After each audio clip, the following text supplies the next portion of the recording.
Welcome to another edition of Psych Wisdom 101. My name's Adam, and if any of this is triggering for you, keep scrolling, keep it moving. Not trying to cause any problems, not trying to make things more difficult, only trying to help. And if this is helpful, please like, comment, share, subscribe. We can use the help in this channel. And none of this is license or practice, but it is useful information that you could find anywhere, any place. So hopefully it helps.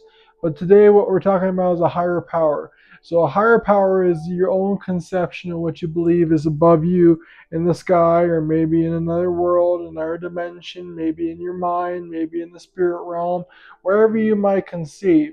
And NA and AA, they have this idea of a conception of a higher power, the idea that you conceive of your own higher power. I think that's very powerful. For me, I personally believe in Jesus and God and kind of the whole mixture there. But I've seen lots of people channel the higher power through these means. Some people I've heard use a higher power in forms of ancestry. Like my ancestors are speaking down to me from my lineage, from where I'm coming from, and offering me ideas in this present moment.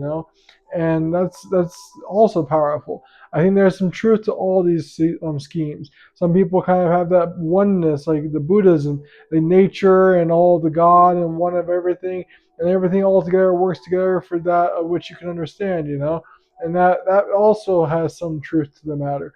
For me, I think that some people also find like the force, the idea like there's a binding force maybe, or like good and evil kind of pushing against each other, and they got to balance each other out.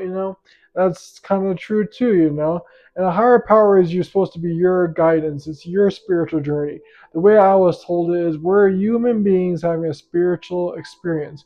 And if we ever less than that, it wouldn't be as enjoyable. So when you do it, when you do life right, you do it by just kind of enjoying your experience, what you go through. And from my experience, there's a lot to be offered. You wouldn't be able to enjoy the day to day unless you were given the gift of the present. The old saying is, yesterday is history, tomorrow is a mystery, and today is the present. So only God knows what's in the future, and you for sure know what's in the past. But living in the moment is how you get towards that future life. And you kind of make it in the moment. You have to convey with your higher power sometimes to understand what the goal is and what your purpose is. The old saying is not my will, but thy will be done. And that's something that I've learned to be very abiding by. If this was helpful, please like, comment, share, subscribe. If you like other topics, please comment in the comments what else I could talk about, and let me know if I could help. Thank you very much.